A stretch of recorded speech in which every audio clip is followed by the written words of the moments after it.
Hola a todos, qué ganas tenía de empezar con la inmersión de hoy, porque tenemos entre manos un documento que sinceramente tiene el potencial real de sacudir los cimientos de cómo estructuramos y gestionamos la salud a nivel de toda la sociedad. Hola, sí, es un tema contundente. Muy contundente. Hoy tenemos sobre la mesa un texto de nuestras fuentes titulado Centro Integral de Atención Primaria en Salud.docs. Y bueno, la misión de nuestra sesión de hoy es fundamental. Ujú. Vamos a intentar comprender un cambio radical de paradigma en el mundo sanitario.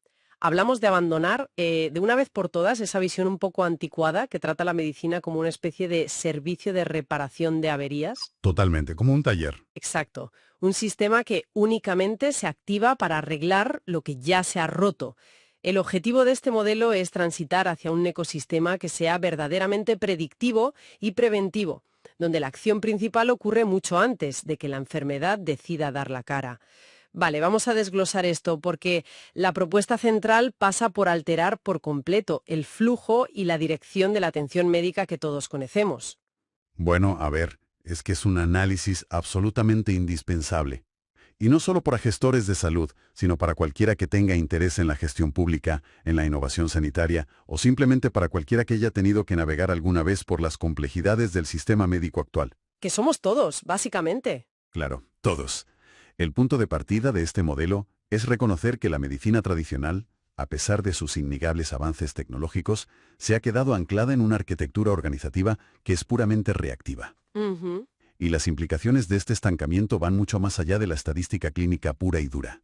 Afectan a la viabilidad económica de los estados y a la cohesión social. Lo fascinante aquí es cómo la propuesta del Centro Integral de Atención Primaria en Salud, o CIAPS, no busca poner parches al sistema actual. No es construir por construir. Exacto. No sugiere construir más hospitales ni saturar más las agendas de los médicos. Lo que propone es una reingeniería total. Hablamos de invertir la dirección del flujo de atención, llevando el centro de gravedad desde las instalaciones de alta complejidad directamente hacia el entorno más íntimo y cotidiano del individuo. Es que, fíjate, todos conocemos perfectamente la cruda realidad del diagnóstico que hace este modelo sobre el sistema actual. Es una experiencia universal. Sí, sí. Hablamos de la clásica consulta de 15 minutos. El protocolo habitual suele ser entrar en un despacho, intentar resumir una sintomatología súper compleja a contrarreloj frente a un profesional que apenas tiene tiempo de levantar la vista del ordenador. Y que hace lo que puede con el tiempo que tiene. Claro, hacen lo que pueden, pero al final recibes un diagnóstico a menudo fragmentado y sales por la puerta con una receta. Bajo este esquema, la persona queda reducida a un mero espectador pasivo de su propio proceso biológico. Ujú. Es como si el cuerpo fuera un ente ajeno y la recuperación dependiera solo de intervenciones mecánicas y aisladas, ignorando por completo el contexto vital de esa persona. Y el problema estructural de ese enfoque reactivo, junto con las consecuencias devastadoras que tiene a largo plazo, son el núcleo de la crítica inicial de este nuevo paradigma. Claro. Porque, al mantener un diseño organizativo que obliga al sistema a esperar pasivamente a que el paciente acuda con un problema ya manifiesto, lo que consigues es una acumulación insostenible de patologías crónicas mal gestionadas. ¿Qué es lo que satura todo? Exactamente. Desde un punto de vista puramente analítico, gran parte de las complicaciones severas que saturan las urgencias o las UCIs hoy en día son en realidad el resultado de cadenas de eventos que eran detectables Y evitables. y totalmente evitables en sus fases iniciales. Además, hay que considerar la carga financiera. Mantener a flote una infraestructura gigantesca, diseñada casi exclusivamente para apagar incendios clínicos, es infinitamente más costoso que implementar estrategias rigurosas de prevención. Lógicamente. Pero más allá de la macroeconomía o de los historiales clínicos, el documento señala una consecuencia psicológica muy profunda, y es la sensación de abandono. Qué duro, pero es cierto. Cuando el cuidado es esporádico, rápido y tan despersonalizado, el individuo se enfrenta a la enfermedad desde una posición de vulnerabilidad extrema y de aislamiento burocrático. Y resulta muy paradójico que un sistema diseñado para cuidar termine generando precisamente esa sensación de aislamiento. Pero aquí surge una duda razonable. Dime. Se podría argumentar que la consulta de 15 minutos y esta fragmentación no son defectos inherentes al modelo médico tradicional, sino simples síntomas de una falta crónica de financiación y de personal. Claro, es el debate de siempre. Eso es. ¿Hasta qué punto el problema es realmente de diseño y no simplemente de presupuesto? Es una distinción crucial. Estoy seguro de que muchos se lo preguntan. Pero la tesis del modelo CIAPS es que inyectar más capital en un diseño defectuoso solo genera ineficiencias más caras. O sea, ¿tirar el dinero? Básicamente, si financias masivamente un sistema reactivo, pues tendrás consultas reactivas de 20 minutos en lugar de 15.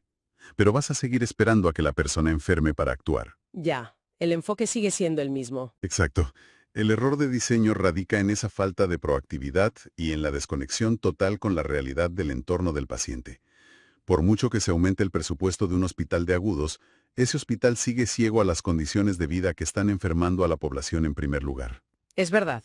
La estructura actual asume que la salud se genera y se recupera dentro de los muros del centro médico, cuando la evidencia científica demuestra abrumadoramente que la salud se determina en el hogar, en el lugar de trabajo y en la comunidad. Y es precisamente esa evidencia la que fundamenta la gran alternativa transformadora que plantea el texto. La propuesta central es el modelo CIAPS, que reestructura todo el flujo de atención. Aquí es donde se pone realmente interesante, porque la atención médica, según esta arquitectura organizativa, no arranca en un edificio blanco, aséptico y lleno de maquinaria tecnológica. No en absoluto. Arranca en el salón de la casa del propio paciente. El texto lo define como la fase 1 del modelo y supone una ruptura frontal con la tradición hospitalocéntrica. La idea de que el profesional sanitario debe salir de su zona de confort institucional para adentrarse en el espacio vital de la persona, francamente, cambia todas las reglas del juego. Esta primera etapa recibe el nombre técnico de estadificación de riesgo en el hogar, y la lógica subyacente es impecable. Para comprender verdaderamente la raíz de una patología o prevenir su aparición, es imperativo observar el ecosistema real en el que habita el individuo. Claro, no basta con mirar un análisis de sangre. Exacto. Y ojo, que esta fase no consiste en enviar a alguien a tomar la tensión arterial a domicilio y ya está. Supone el despliegue de un equipo interdisciplinar, capacitado para realizar una evaluación exhaustiva y, sobre todo, respetuosa y confidencial. Entrar en una casa es algo muy íntimo. Mucho. El objetivo es cartografiar no solo los parámetros clínicos habituales, sino los determinantes sociales de la salud. Se analizan las condiciones físicas de la vivienda, la dinámica y el soporte del núcleo familiar, los hábitos de alimentación en su contexto real, e incluso los factores estresantes y los riesgos emocionales que, de otro modo, pasarían totalmente desapercibidos. Es que trasladar el punto de contacto inicial al domicilio altera por completo la dinámica de poder. Yo creo que no es lo mismo intentar articular un problema de salud sentado en una camilla fría, en un entorno ajeno, y bajo la presión de que el médico tiene prisa, que hacerlo en tu propio espacio. Donde tú tienes el control territorial. Eso es. En tu casa estás cómodo, genera una confianza humana que en la consulta es casi imposible. Sin embargo, desplegar equipos completos a los domicilios particulares suena a pesadilla logística y a un gasto inicial desorbitado. ¿Cómo justifica el documento operativamente este nivel de intervención in situ? Pues se justifica a través del descubrimiento de lo que el modelo clasifica como riesgos invisibles. Riesgos invisibles. Sí, estos son los factores que sabotean cualquier tratamiento clínico y que jamás emergen en una entrevista de 15 minutos en un ambulatorio. Imagina un paciente con hipertensión severa que no responde a la medicación. ¿Vale? En un entorno clínico tradicional, la respuesta suele ser aumentar la dosis o cambiar el fármaco. Lo típico. Pero una visita domiciliaria podría revelar que el verdadero problema es una situación de estrés familiar extremo o un problema de hacinamiento o que la persona simplemente no puede costearse una dieta baja en sodio en las tiendas de su barrio. Claro, de nada sirve la pastilla si el entorno te sigue enfermando. Exacto. Al identificar estos riesgos en su origen, el equipo puede estratificarlos y crear una línea base de salud realista y multidimensional. Por tanto, la intervención in situ no es un gasto superfluo, es una inversión estratégica en inteligencia de datos primarios. Muy interesante. Permite diseñar planes de prevención altamente personalizados que evitan que ese paciente acabe en urgencias por un ictus unos años después. La personalización real nace de la observación directa, transformando un contacto inicial frío en una recolección de datos profundamente humana y precisa. Entendido. O sea, la información recogida en el entorno moldea por completo el abordaje clínico. Pero, Una vez que se tiene este mapa tan detallado de la vida y el ecosistema del paciente, el proceso tiene que integrarse de alguna forma en la red sanitaria. Sí, ese es el siguiente paso. Y esto nos lleva a la fase 2, la consulta interprofesional ampliada, que tiene lugar en la IPS primaria. Para clarificar términos, esta IPS primaria operaría como el equivalente a nuestro centro de atención primaria o ambulatorio de toda la vida, Correcto. pero con una diferencia abismal en su funcionamiento interno. Es el punto donde los datos crudos que hemos sacado del hogar se metamorfosean en inteligencia clínica accionable. El pilar fundamental de esta fase 2 es la demolición absoluta de los silos disciplinarios e informativos. Tradicionalmente, la medicina, la enfermería, la nutrición, la psicología y el trabajo social operan en compartimentos estancos. Cada uno en su despacho y sin hablarse. Eso es. Se envían derivaciones y notas clínicas que a menudo se pierden o se ignoran, creando cuellos de botella administrativos y planes de tratamiento que a veces son hasta contradictorios. En el modelo SIAPS, estos profesionales convergen en una plataforma de trabajo coordinada e interconectada. Trabajan juntos de verdad. Tienen a su disposición el mapa de riesgos estructurado en la fase 1 y operan de manera sinérgica. Esto es lo que permite formular intervenciones verdaderamente viables. Carece de sentido que un especialista paute un régimen estricto de medicación y dieta si el trabajador social y el psicólogo del equipo saben que el paciente atraviesa una crisis económica grave o una depresión que le impide cumplirlo. Sería frustrante para todos. Claro, la visión conjunta adapta la ciencia médica a las posibilidades reales de la persona. Ese nivel de coordinación interdisciplinar exige un cambio cultural enorme en la forma en que los profesionales interactúan entre sí. Pero además noto que esta fase hace especial énfasis en la educación profunda y en lo que el texto denomina decisiones compartidas. Sí. Es decir, dejar de tratar al paciente como un receptáculo pasivo de órdenes médicas para integrarlo como un agente activo que entiende el porqué de cada paso. Fundamental. Ahora bien, asumiendo que esta red de contención primaria funciona a la perfección, la realidad biológica es muy terca. Habrá situaciones que requieran alta complejidad. Inevitablemente. Intervenciones quirúrgicas complejas, tratamientos oncológicos o diagnósticos por imagen avanzados. ¿Cómo se evita que este paciente que ha estado tan cuidado en la base vuelva a chocar contra el muro de la burocracia hospitalaria cuando necesita subir al siguiente nivel de atención? Si conectamos esto con el panorama general, la clave para evitar esa desconexión reside en la fase 3, que se refiere a la atención especializada en instituciones de mayor complejidad. El modelo introduce aquí un concepto irrenunciable que vertebra toda la propuesta, y es la cero fragmentación. Cero fragmentación. En la arquitectura sanitaria convencional, el paso de la atención primaria a la especializada suele implicar un reinicio casi total del proceso. El paciente se convierte en el mensajero de sus propios informes, tiene que repetir su historial clínico docenas de veces y se somete a pruebas diagnósticas duplicadas porque los sistemas informáticos no se comunican. Un clásico. Llevar la carpeta con los papeles de un lado a otro. Eso es. SIAPS elimina esa fricción sistémica. La transición se diseña para ser fluida, oportuna y bidireccional. Claro, la idea de la cero fragmentación implica una interoperabilidad perfecta. Significa que si un individuo es derivado a la unidad de cardiología de un hospital de tercer nivel, el cardiólogo ya posee el contexto completo.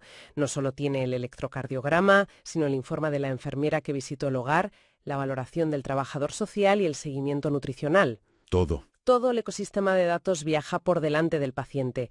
El compromiso del modelo es que la responsabilidad de la transferencia de información recaiga de forma exclusiva sobre la infraestructura del sistema y no sobre la persona, que ya está lidiando con la carga suficiente de tener una enfermedad grave. Exactamente. Y aseguran que el equipo primario mantiene la supervisión del proceso. Nadie queda a la deriva. Es que se elimina el concepto del alta como una desconexión total. El centro de atención primaria actúa como un faro permanente que monitoriza la trayectoria del paciente por la alta complejidad y prepara el terreno para su retorno y rehabilitación en la comunidad. Es una integración vertical y horizontal de los datos y de la responsabilidad clínica. Llegados a este punto, tenemos un marco teórico sumamente ambicioso.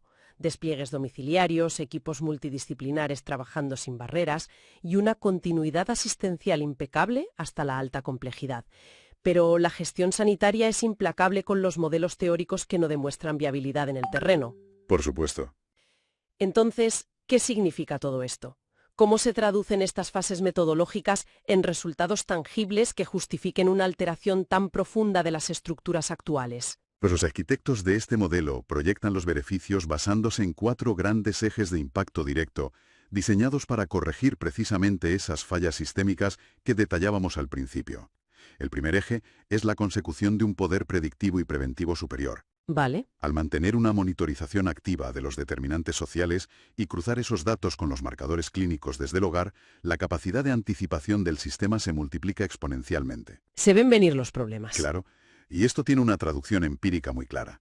Una reducción drástica en la incidencia de infartos, un desplome en las descompensaciones de patologías como la diabetes y la práctica erradicación de las hospitalizaciones que se consideran clínicamente evitables. Impresionante. Se trata de neutralizar la amenaza antes de que genere un daño tisular u orgánico irreversible. Ese sería el impacto estrictamente clínico. Pero supongo que evitar que una persona entre en el ciclo de las reagudizaciones y las hospitalizaciones constantes tiene un efecto dominó sobre su cotidianeidad. Y ese es precisamente el segundo eje de impacto, la mejora sustancial de la calidad de vida. El enfoque va mucho más allá de las métricas de morbilidad o mortalidad. El modelo argumenta de forma muy elocuente que la prevención a este nivel salvaguarda lo que denominan proyectos de vida. Proyectos de vida. Me gusta cómo suena. Es que una enfermedad crónica mal gestionada no solo deteriora la fisiología, paraliza carreras profesionales, destruye economías familiares y erosiona profundamente la salud mental de todos los implicados. Al intervenir tempranamente y de forma integral, se proporciona a la población una mayor reserva de energía vital, se preserva la autonomía funcional en edades avanzadas y se fomenta una resiliencia psicológica y familiar incalculable. Todo eso suena extraordinariamente bien, pero volvemos un poco al elefante en la habitación. ¿La sostenibilidad económica? El dinero, claro. Mover equipos multidisciplinares, integrar sistemas informáticos a gran escala y hacer seguimiento domiciliario continuo requiere una inyección de capital inicial gigantesca. En un escenario donde los presupuestos públicos y privados de salud ya están al límite, ¿cómo se sostiene económicamente este despliegue preventivo frente a la necesidad imperiosa de tratar lo urgente? Es una preocupación lógica. Y el tercer eje responde directamente a esta viabilidad financiera mediante la eficiencia y el ahorro en costos. Podríamos establecer un paralelismo con las transformaciones en la ciberseguridad, por ejemplo. A ver. En el pasado, las empresas gastaban fortunas inmensas en recuperar servidores después de una caída catastrófica. Apagando fuegos otra vez. Eso es. Hoy en día, invierten fuertemente en algoritmos predictivos que detectan la vulnerabilidad antes del colapso. La inversión inicial en prevención es alta, sí, pero el coste de mitigar el desastre es astronómicamente superior. Y en la salud pasa exactamente lo mismo. Lo mismo. El gasto en urgencias, en días de estancia en UCIs, en procedimientos quirúrgicos de rescate y en tratamientos farmacológicos de última generación para enfermedades que ya están en estadios terminales, supera con creces el coste operativo de los equipos de atención primaria comunitaria. Madre mía, visto así, es evidente. SIAPS propone que la rentabilidad del sistema no se logra recortando servicios, sino vaciando las camas de hospital a través de una prevención radical y efectiva, asegurando así la sostenibilidad a largo plazo. Tiene muchísimo sentido reducir la demanda de la alta complejidad interviniendo en la base de la pirámide poblacional. Queda un último resultado proyectado, que leyendo las notas parece alejarse un poco de la gestión puramente sanitaria, para entrar en un terreno casi sociológico.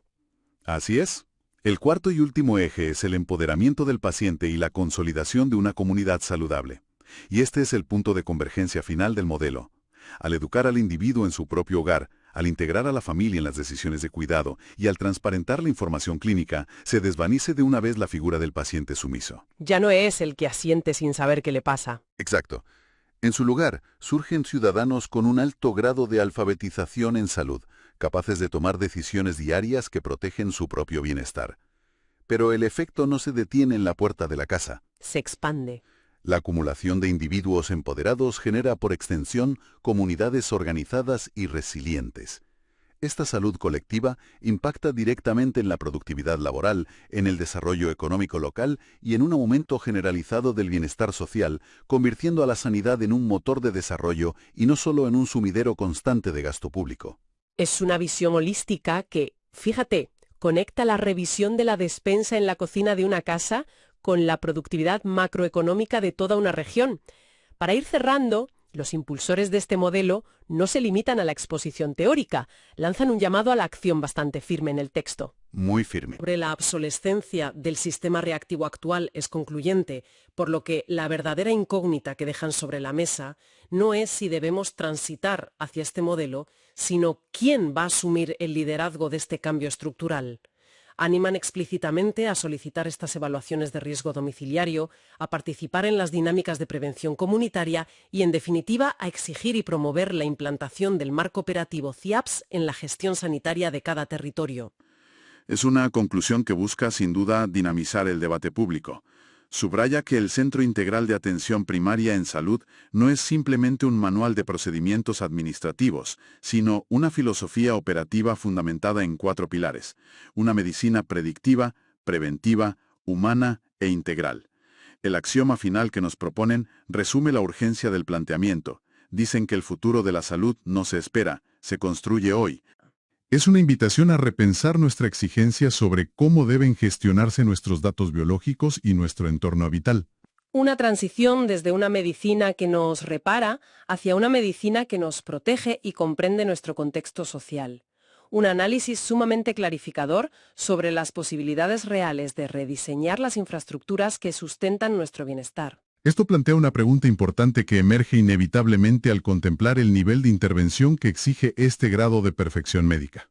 Te escucho. Si asumimos que el camino hacia esa anhelada salud inquebrantable, predictiva y personalizada requiere forzosamente que los equipos médicos crucen el umbral de nuestras casas, auditen nuestros determinantes sociales, escudriñen nuestras dinámicas familiares y monitoricen nuestros hábitos más íntimos, ¿cómo va a reaccionar la sociedad ante esta disolución de las fronteras tradicionales? Es un gran dilema. ¿Hasta qué punto estamos dispuestos a renegociar nuestro concepto histórico de privacidad, cediendo parcelas de nuestra intimidad más profunda a cambio de la promesa de una longevidad libre de enfermedades crónicas? Una dicotomía fascinante, sin duda, entre la optimización biológica absoluta y la preservación de la esfera privada.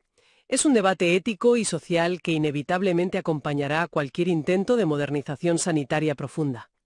Pero bueno, lo dejamos aquí para la reflexión individual. Gracias por acompañarnos en este extenso recorrido analítico. Para quienes nos escuchan y buscan descifrar las dinámicas que moldearán nuestro futuro, esperamos que esta disección detallada haya aportado una nueva perspectiva sobre la inminente evolución de la atención médica. Nos despedimos hasta la próxima exploración. Que haya mucha salud para todos.